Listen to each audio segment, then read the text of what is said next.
दोस्तों, आज की कहानी है सुहाग रात के दिन जब पत्नी को पता चला कि मेरा पति नामर्द है, तब पत्नी ने क्या किया।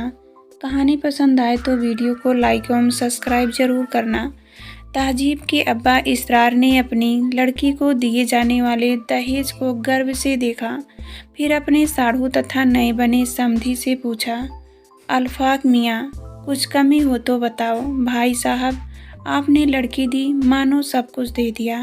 तहजीब के मौसा व नए रिश्ते से बने ससुर अल्फात ने कहा, बस जरा विदाई की तैयारी कर दे।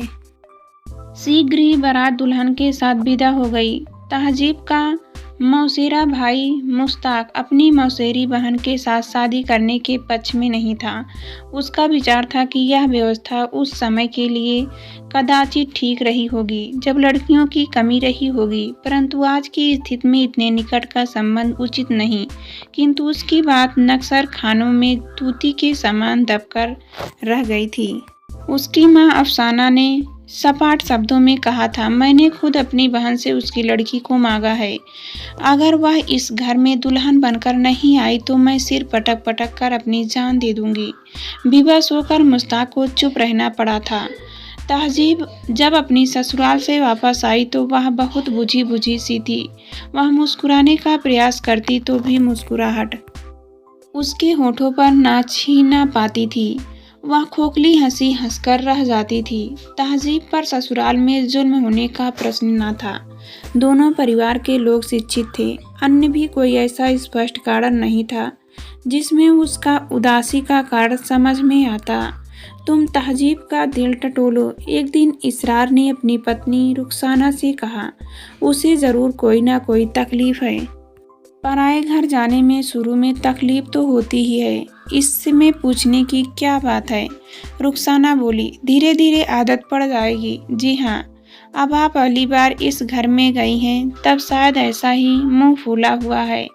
खिली हुई कली के समान गई थी। तहजीब बेचारी मुरझाए हुए फूल के समान वापस आई है।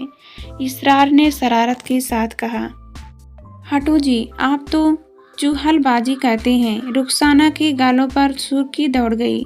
मैं तहजीब से बात करती हूँ। रुखसाना ने बेटी को कुरेदा तो वह उत्तर देने की अपेक्षा आंखों में आंसू भर लाई। मुझे वहाँ यह तकलीफ है, मैं आपा को आड़े हाथों लूँगी। उन्हीं के मांगने पर मैंने तुझे उनकी झोली में डाला है। मैंने उनसे पहले ही कह दिया था कि मेरी बिटिया नाजों से पली है। किसी ने उसके काम में नुक्ताचीनी निकाली तो ठीक नहीं होगा। ऐसी कोई बात नहीं है अम्मी जान, मुझसे कोई ना कुछ कहा नहीं है। तहजीब ने धीमे से कहा। फिर कुछ कहने की अपेक्षा तहजीब फिर आंसू बहाने लगी। नाकबिया तहजीब की सहेली थी। वह एक संपन्न घराने की थी। जिस समय तहजीब की शादी हुई थी उस समय वह लंदन में डॉक्टरी की पढ़ाई कर रही थी। उसे शादी में बुलाया गया था, परंतु यात्रा की किसी कठिनाई के कारण वह समय पर नहीं आ सकी थी। उसका आना कुछ दिन बाद हो पाया था। भेंट होने पर रुखसाना ने उनसे कहा, बेटी तहजीब ससुराल से आने के बाद से बहुत उदास है। कुछ पूछने पर बस रोने लगती है। जरा उसके दिल को किसी तरह टटोलो। आप फिक्र ना करें अम्मी जान, मैं सब कुछ मालूम कर लूँगी, नकबिया ने कहा। और फिर वह तहजीब के कमरे में घुस गई। अरे यार, तेरा चेहरा इतना उदास उदास सा क्यों है? उसने तहजीब से पूछा। बस यूं ही। यह तो कोई बात न हुई, साफ साफ बता कि क्या बात है। कहीं दूल्हा भाई किसी दूसरी से तो फंसे नहीं हुए हैं? नहीं, ऐसी कोई बात नहीं है। वे कहीं फंसने लायक ही नहीं है। तहजीब बहुत धीमे से बोली, तो वे पूरी तरह ठंडे हैं क्या? नाजकिया ने चौंक कर कहा, तू यह क्या कह रही है? हाँ, यही तो रोना है। तेरे दूल्हा भाई तेरी पूरी तरह ठंडे हैं, वे नामर्द हैं। नाजकिया सोच में डूब गई। भला वह पुरुष नामर्द कैसे हो सकते हैं जो कॉलेज के दिनों में घंटों एक लड़की के इंतजार में खड़ा रहता था और कॉलेज जाते जाते उस लड़की के तांगे का पीछा किया करता था? नहीं, वह नामर्द नहीं हो सकता। नाकबिया के मुख से अचानक निकल गया। तू दावे के साथ कैसे कह सकती है? भुगता तो मैंने उसे है, 1-2 नहीं पूरी 5 रातें। अरे यार, मैं डॉक्टर हूँ, मैं जानती हूँ कि ऐसे 99% मामले मनोवैज्ञानिक होते हैं। लाखों में कोई एकाध आदमी ही कुदरती तौर पर नामर्द होता है, तो शायद तेरे दूल्हा भाई उन एकाध में से ही हैं। तहजीब मुस्कुराई। अच्छा, क्या तू उन्हें मेरे पास भेज सकती हैं? मैं ज़रा उनका मुआयना करना चाहती हूँ। भिजवा दूँगी। ज़रा क्या, पूरा मुआयना कर लेना। तेरे डॉक्टर कुछ नहीं करने, तू ज़रा भेज तो सही। नाकविया ने इतना कहा और उठ खड़ी हुई। तहजीब की माँ ने जब नाकविया से तहजीब की उदासी का कारण जाना तो वह सनसनाती हुई अपनी बहन के घर जा पहुँची। उसने उनको आड़े हाथों लिया। आपा, तुम्हें अपने लड़के के बारे में सब कुछ पता होना चाहिए था। ऐसी कोई कमी थी तो उसकी शादी करने की क्या ज़रूरत थी? मेरी लड़की की ज़िंदगी बर्बाद कर दी तुमने। छोटी, तू कहना क्या चाहती है? मुश्ताक की माँ अफसाना ने उसने कुछ समझते हुए कहा, अरे जब लड़का हिजड़ा है तो शादी क्यों रचा डाली? कम से कम दूसरे की लड़की का तो ख्याल किया होता। रुखसाना हाथ नचाकर बोली, छोटी, जरा मुंह संभाल कर बात कर। मेरे ससुराल में ऐसे मर्द पैदा हुए हैं जिन्होंने 3-3 औरतों को एक साथ खुश रखा है। यहाँ शेर पैदा होते हैं, गीदड़ नहीं। बातों की लड़ाई हाथापाई में बदल गई। अल्फात ने बड़ी मुश्किल से दोनों को अलग किया। रुखसाना बड़बड़ाती हुई चली गई। इस प्रकरण को लेकर दोनों परिवारों के मध्य बहुत कटुता उत्पन्न हो गई। एक दिन अशफाक और इसरार भी परस्पर भिड़ गए। मैं तुम्हें अदालत में खींचूंगा, तुम पर दावा करूंगा। दहेज के साथ साथ और सारे खर्चे न वसूले तो नाम पलट कर रख देना। इसरार ने गुस्से से कहा तो अफताक भी पीछे ना रहा। दोनों में हाथापाई की नौबत आ गई। कुछ लोग बीच में पड़ गए और उन्हें अलग किया। दोनों तब वकीलों के पास दौड़े।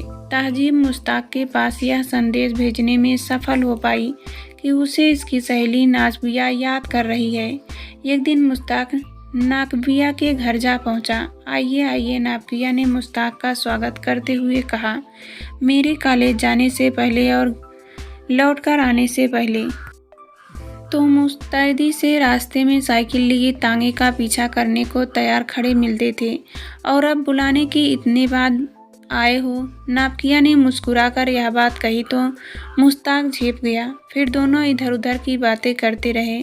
तहजीब के साथ क्या किस्सा हो गया? मैं उसकी सहेली होने के साथ साथ तुम्हारे लिए भी जान नहीं हूँ। मुझे सब कुछ साफ साफ बताओ, जिससे दो घरों के बीच खिंची तलवारों को मयानों में पहुँचाया जा सके। मैं बचपन से तहजीब को अपनी बहन मानता रहा हूँ, वह भी मुझे भाईजान कहती रही है। उसके साथ जिस्मानी ताल्लुक़ रखना मेरे लिए बहुत ही मुश्किल काम है। तुम ही बताओ, इसमें मेरा क्या कसूर है? नाकबिया मुश्ताक को कोई उत्तर नहीं दे सकी। तब उसने बात का पहलू बदल लिया। वह दूसरी बातें करने लगी। जब मुश्ताक जाने लगा तो उसने वादा किया कि वह रोज़ कुछ देर के लिए आएगा, जब तक कि वह इंग्लैंड नहीं चली जाती। फिर नाकबिया तथा मुश्ताक दोनों एक दूसरे के निकट आते चले गए।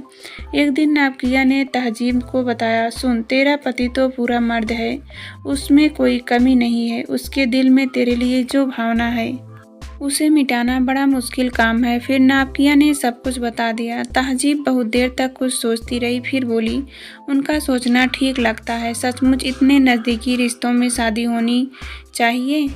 अब कुछ करना ही होगा। फिर तहजीब और मुश्ताक परस्पर मिले और उनके बीच एक आम सहमति हो गई। कुछ दिन बाद मुश्ताक ने तहजीब को तलाक के साथ मेहर का पैसा तथा सारा दहेज भी वापस भेज दिया। मैं दावा करूँगा, क्या समझता है अल्फाक अपने आप को? जब लड़का हिजड़ा था तो क्यों शादी का नाटक रचा? तहजीब के अब्बा गुस्से से बोले, नहीं अब्बा नहीं, अब हमें कुछ नहीं करना है। मुश्ताक में कोई कमी नहीं थी, दरअसल मैं ही उससे पिंड छुड़ाना चाहती थी। तहजीब ने बात समाप्त करने की उद्देश्य के इल्ज़ाम अपने ऊपर ले लिया। लेकिन क्यों? उसकी माँ ने हस्तक्षेप करते हुए पूछा। मुझे वे पसंद नहीं थे। अरे बेहिया, माँ चिल्लाई, तूने झूठ बोलकर पुरानी रिश्तेदारी को भी खत्म कर दिया। उन्होंने तहजीब के सिर के बालों को पकड़कर झंझोड़ डाला। फिर उसके सिर को जोर से दीवार पर दे मारा। कुछ दिनों बाद नाफकिया लंदन वापस चली गई। लगभग 5 माह बाद नाफकिया फिर भारत आई। वह अपने साथ एक व्यक्ति को भी लाई थी। उसको लेकर वह तहजीब के घर गई। तहजीब के माँ बाप से उसका व्यक्ति का परिचय कराते हुए नाफकिया ने कहा, ये मेरे साथ लंदन में डॉक्टरी पढ़ते हैं। लखनऊ में इनका घर है। आप चाहें तो लखनऊ जाकर और जानकारी ले सकते हैं। तहजीब के लिए मैं बात कर रही हूँ। लड़का समझ में आ जाने पर अन्य बातें भी देखभाल ली गई। फिर शादी भी पक्की हो गई। बेटी, तुम शादी कहाँ करोगी, हिंदुस्तान में या इंग्लैंड में? एक दिन तहजीब की माँ ने नाफकिया से पूछा, अम्मी जान, मैं अपने ही देश में शादी करूँगी, बस ज़रा मेरी पढ़ाई पूरी हो जाए। कोई लड़का देख रखा है क्या? हाँ, लड़का तो देख लिया है। यही है अपने शहर का। कौन है? आपका पहले वाला दामाद मुश्ताक। नाफकिया ने मुस्कुरा कर कहा, हाय वाह वह नामर्द, तुम्हें उससे शादी करने की क्या सूझी? अम्मी जान, वह नामर्द नहीं है। नाफकिया ने तब उन्हें सारा किस्सा कह सुनाया। हम ही गलती पर थे। हमें इतनी नज़दीकी रिश्तेदारी में बच्चों की शादी नहीं करनी चाहिए। सच है, जहाँ भाई बहन की भावना हो वहाँ औरत मर्द का संबंध क्यों बनाया जाए।